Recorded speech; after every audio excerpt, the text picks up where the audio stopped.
ask you a very broad question, but a very deep question. What does truth mean to you? For me, truth means tell the facts what they are without exaggeration, without vested interest. Also, tell in such a way that it should not even hurt. Satyam bruyat, priyam bruyat. That means you should tell truth. There are many ways to tell truth. That is the beauty of truth is you can still tell truth, but there are many ways to tell. Changing your tone, giving a kind of a introduction and telling truth, consoling and telling truth, cajoling and telling truth. But the truth has to be told without vested interest. That is truth to me. This is my individual opinion. So what you're saying is that truth can sometimes be harsh. So you don't have to be harsh. Most of the time harsh. So you can be warm in your truth as well. Yeah. Particularly, you can tell truth sometimes stage by stage. For example, if someone dies, you have to tell the truth. Okay? So there's one way. Mr. So-and-so died. This is direct. He is not well. I think it looks serious. And, okay, after some time, I think he's no more. In 2 steps, if you tell, the mind will prepare to accept it. And there is a story on that, actually. There was a king or a sultan was there, and he called an astrologer and told him to read his horoscope. Astrologer came and told him, King, your children, grandchildren, everyone die in front of you. He was so upset, he jailed him. Then next astrologer came and he saw. He said, Sir, you have such a long life, longer than anyone else. You will see a lot of things in life. Okay? You have the longest life in your family. The king felt very nice and rewarded. I mean, this is the moral of the story is how you tell the truth. The answer was same. You have the longest span of life. That means your children, grandchildren will die in front of you. But Satyam bruyat, priyam bruyat. This is another way of telling truth. If they know I was a teacher, when my students did not do well, I used to call them and tell, look, beta, you have done fairly not good. Okay? 60% today does not mean much. However, you have a potential, and every step, every failure is a step to succeed. Okay? Every failure is a pillar in your building. So please remember, you have to understand this situation and read better or something that kind. Instead of telling you are a worst fellow, look at that, you have got 60, highest is 99, so you're no good. That's also another way of telling. Let's look at how your own understanding of truth evolved, Sudhaji, as you took certain decisions in your life. I'm going to start at the very beginning. Few people realize that you were perhaps one of the first ladies to go into your engineering college. It was an all-boys setup, but you took a bold decision to go in there.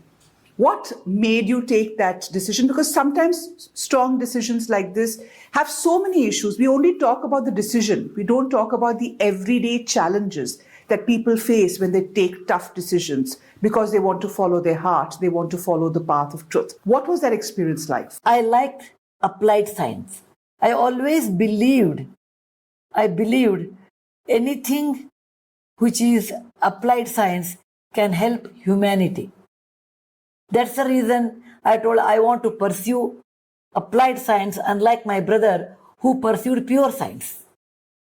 And the best example of applied science is engineering. And I decided to do engineering, knowing pros and cons, that people always felt that I am crazy, but worse is my father was crazy. They felt it that the father does not have brain. Look, the girl will tell I will do engineering. So it was something unusual in a place like Hubli, where a girl stands up and says, I want to do engineering where there are no girls. Probably to my parents, I feel more than me. So what was the upbringing like, Sudhaji, that allowed you to take this decision? Would you give a lot of credit to the way your parents brought you up, how they gave you a chance? Because as you rightly said, for many women, it's a challenge to first walk the path that they would like to walk, in many cases even now. And that is very sad. What do you attribute it to? I think I am the product of, probably to great extent, my grandparents. I grew up with my grandparents for a long time. My grandfather was a school teacher, a Sanskrit school teacher, and my grandmother never went to school. but their compassion, their love for learning. My grandmother started learning alphabets in Canada at the age of 62. That she said, if you want to learn anything new, age is no bar, she taught me. My grandfather was a bright student and he was enrolled in Pune Law College in the year 1910 or something. Okay. Very first year he came to know, to defend your case, you have to lie. He said, he thought for 1 month and he said, no, I rather lead a life without telling a lie and defending a criminal and getting that kind of money I don't need. I can lead a truthful life. And he left his course, came back and became a school teacher. So he insisted a lot on truth on me. He said, the person who tells truth is always a straight person. Believe he is a dependable person. Okay. So truth is a great asset in life. That was taught to me in a very young age. He knew history very well. He knew Sanskrit very well. He knew mathematics very well. So all three, I think I learned from him. And he insisted in initial days, Sanskrit is the mother of many languages and we must speak in Sanskrit. He taught me many, many things in life. Like he said, there are only 3 things we should ask God. Anayasena maranam, vina dainena jivanam, dehante tanidhyam, dehi he mama madhavam. Oh God, give me 3 things in life. Anayasena maranam, I should die without any difficulty or dependency. Vina dainena jivanam, I should lead my life without begging, dependent on somebody. And when I want to die, it is not my family, my children, grandchildren who should be in front of me. It is you, Madhava. You should be in front of me when I say goodbye to this world. Such a great lesson in a very young age. I never understood many of them, but I understood later part of my life, particularly when I got money. When I had got money, the whole world looked so different because you will get false friends, you will get people who will like to talk about you, people will describe you what you are not there. Okay, all those things. So I learned a lot of philosophy, which I knew theoretically, but I could use it practically. That's so wonderful to hear because that is the grounding. The simplicity comes from the grounding that you have got. Now tell me, how did the idea of truth, Sudhaji, evolve in your mind? Every life experience iterates certain principles in a person's life, makes you walk in a certain path. What were the turning points, according to you, in your own life, which kind of cemented your thoughts on truth? It is not one day, one incident, no. Over a period of time, I went on evolving, one by observation. And, I was very fortunate. I have seen people in my life. They were not great, well-known people in the world's eye. For example, my father was an atheist, okay, up to the last minute. And he was a doctor. One day one patient came and he was a gynecologist and she was unable to conceive.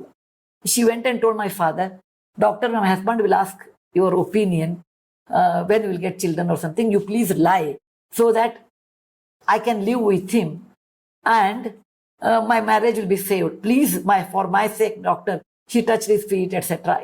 She did all that.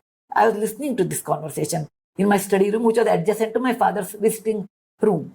Then her husband came and asked my father whether she will have a baby. My father said, look, physically she cannot have. That does not mean you have to leave your wife. Suppose you had some defect, she would not have left you. Please adopt a child, but have the same wife. Okay? So I asked my father, why did you could have lied. No, she will have. My father said, I'm a doctor. I can't lie to a patient. It may be socially advantage to a female. I was fighting for a female side. She would have been happy. Her marriage would have saved. He said, you look only social angle, but there is an ethical angle. And I'm telling him that's the reason you can live with that wife, but you can adopt a child. But what they do is different. I can't lie to a patient. And such examples I have seen and have grown up. So I grew up with the truth and truth alone. And the story of George Washington was told to me again and again when I was about 7-8 years old. George Washington had an axe which was very sharp, which was a gift from somebody, his uncle or someone. And he was staying with his stepfather. And his stepfather was an extremely short-tempered person. And he planted an extraordinary rare tree in his house, okay, which was sapling, which was grown with 10 years old or 5 years old.